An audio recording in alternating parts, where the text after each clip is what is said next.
This is Danny Flexent here for Seconds Out. Delighted to be joined once again by Jez Smith. Jez, how are you?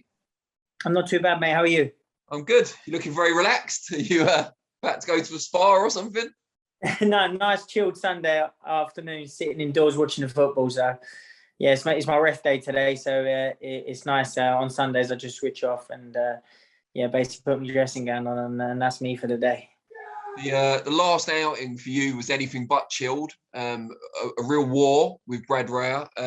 Came up short by 2 points, but very close fight. Obviously, the knockdown early on didn't help your calls. How are you reflecting on that fight now? You know what? When I look back at it, when I was in there at the time, if I'm honest, I thought I was a good few points behind. I knew I was chasing. I knew in the middle rounds I was creeping around, but I didn't know if I was completely getting them. So, and obviously 7th and 8th, I knew I had to go out there and try and either put him down or something like that.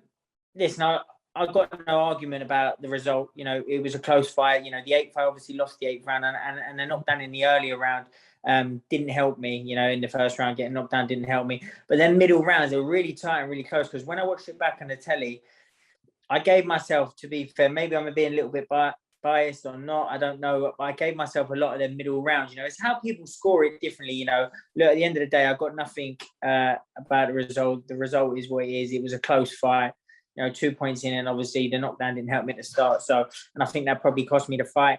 But listen, with every performance, I'm getting better and better each time now, and I think people can see that. And I'm, my stock keeps going up every time I fight. Even when I lose, my stock keeps rising.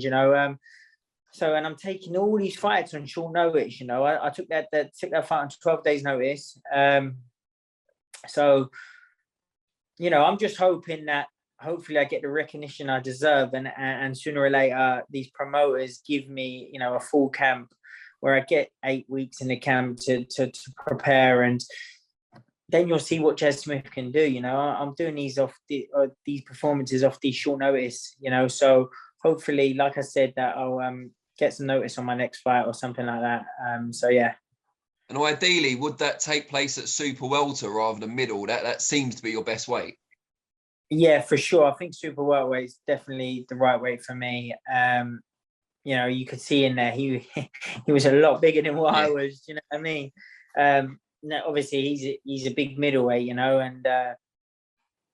I think it just showed that obviously I ain't a middleweight. I'm not middleweight. I know I'm not middleweight. I'm a light middleweight. And that's where I want to be. At the end of the day, like I'd compete at that way if I have to, but for me, it's all about fighting a light middleweight now, and then hopefully, I should be out before the end of the year. I can't announce anything yet, but I will be out before the end of the year, get a win, and then next year I want to be pushing on and fighting for titles in the new year. And we're saying that's going to be at super welter. Are you looking at kind of English, British, domestic titles, or kind of fringe world title like WBC International, that kind of thing? Anything really. I'd like to fight for any sort of title. I believe I'm. I haven't won it yet, but I believe I'm past Southern area. I believe either in English or British or like like you said, even go the other way where you get like an international fight or something like that. I want to be in exciting fights. I believe that I've proven that I'm a TV fighter. Hopefully, like I said, I get some opportunities, but get in a longer camp. And obviously at my right way. And it's obviously going to be. Listen, they're not going to give me loads of notice, because for me, anyone that fights me now knows that I'm high risk, low reward.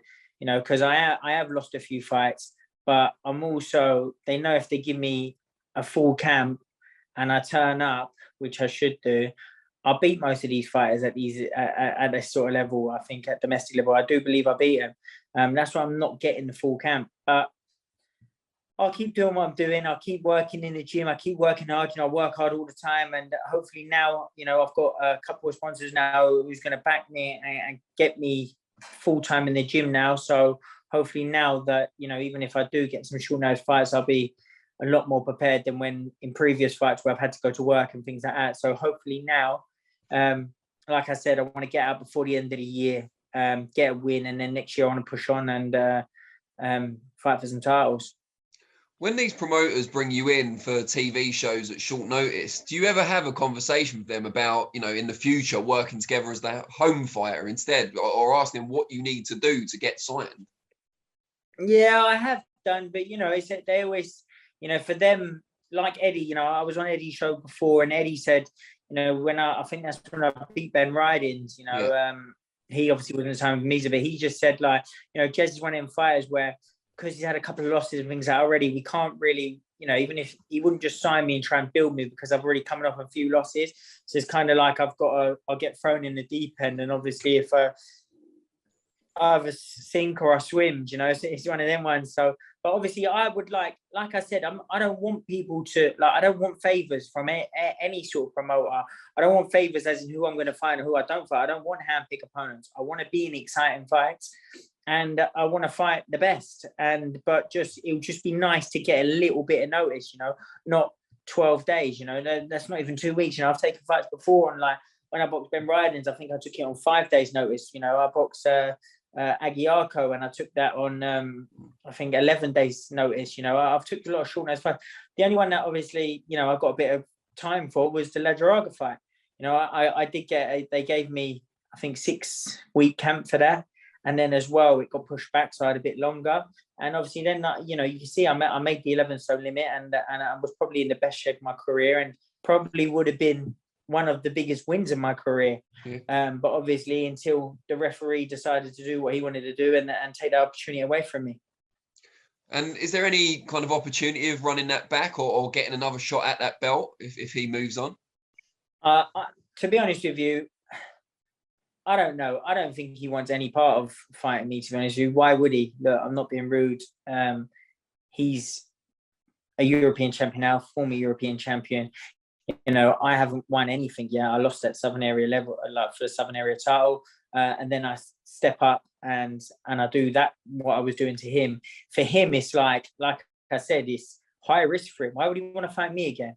You know, you can see the photo after me next to him. Like, I didn't have might have had a little black eye, and his eye was, you know, you could see, anyone could see throughout that fight. You know, and whoever, you know, comes out with this, you know, oh yeah, he was getting to Jez, and you know, it was only going to happen one way because, you know, people think that I gassed later on. I think I proved in my last fight, you know, with Brad Rea, after 8 rounds, I was still there. You know, I put everything into it, and if I didn't put everything into that last round against Brad Rea, then I would have been able to do 8 or 10 rounds. You know, so I don't know. I can't see Lejarraga wanting to fight me again, for one. You know, he said, to be honest with you, he did say, and I think I posted up a while back, a direct message he sent to my trainer, I think after our fight, that he would give me a rematch after he fought for the European title.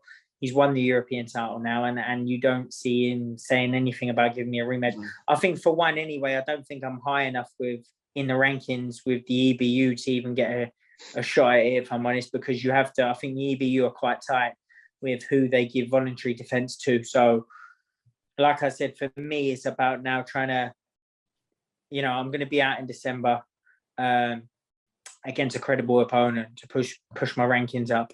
You know, I want to go out there and get a win, and then next year I can then hopefully fight for any sort of title, because I'll be high enough in the rankings, like an international title or something like that, and then see where we go from there. You know, I still think my future's bright. I really do. I think I'm only starting to get better and better with every performance. I think people can see that, you know, especially being teamed up now down at Jab with Josh Burnham. I think, you know, he's bringing me on leaps and bounds, and I'm really excited for my future. And are there any particular domestic names or even international names that you quite fancy? Any of them. You know, I'm the can man. I'll fight anyone. Yeah, like you know me. A lot of people know me. You know, I get a call from my management team. Do you want to fight thingy? You know, the first thing I say is just how much am I getting paid for it? And, you know, as long as I'm looked after, and I'll fight anyone. You know, I really do. I believe in myself. You know, I know obviously throughout my career so far, I've had some losses. You know, I didn't take up boxing or get involved with the professional sport of boxing to like, oh, I don't know what's happened there. Have I lost you? Oh, there we go. I didn't get into the sport of boxing to like have easy fights or padded records or things like that. I want to fight the best domestically, and then hopefully push on after that. Or, you know, I want to fight anyone. I want to be an exciting fight. So I want people to buy tickets to come watch me fight, to say, "God, what a fight that was!" You know, and people see that the other day with, you know, with the Brad Rea fight. Yes, it didn't work out in my favor. You know, like I said, a lot of people, it's how you look at that fight. You know, the referee scored it that way, fine. Like, I don't think, even if it went the other way, if it went my way, I can't see anyone complaining. It was a tight fight. You know, even now, I wouldn't mind if we had a little dust up again. I don't know, whatever.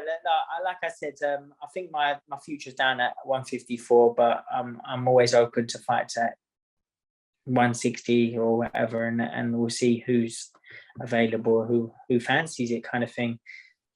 Well, Ted Cheeseman's obviously lost his British title. He'll need a fight back, and he's always in exciting ones. Yeah, for sure. Like I said, I'm interested in any fight. I don't know, you know, obviously Ted's had a tough career. I think, listen, I don't know him personally. I'm not his trainer. I'm not his manager. And I think for him now, maybe, I don't know if Tony said something before that, you know, he's been in a lot of fights. I think he's focusing on other stuff. I think he's got some business outside or something like that. So he's concentrating on his lifestyle. So I don't know what he's going to do moving forward. But like I said, I find any of these, you know, it'd just be nice to get a bit of notice. Well, let's hope that comes together. Now, before I let you go, we've asked you this before, but as you said, you're getting better with every performance, so people are going to want to know more about you. How can they find you on the different social media platforms? Well, just find me on Instagram. I think it's Jez Smith 94, or I think on Twitter it's Jez Smith 1. So yeah, just find me on any of my social medias or on Facebook. You know, I do post as much as I can regarding my fights and how you can go through tickets and things like that. So listen, you know, if I'm not on a live television show, then, you know, get in contact, get some tickets, come watch me, come support me, and you won't be disappointed, that's for sure. Great stuff. Great to catch up with you, mate. And yeah, looking forward to seeing you back out for the end of the year. Top man. Thank you for your time. Yeah, nice one.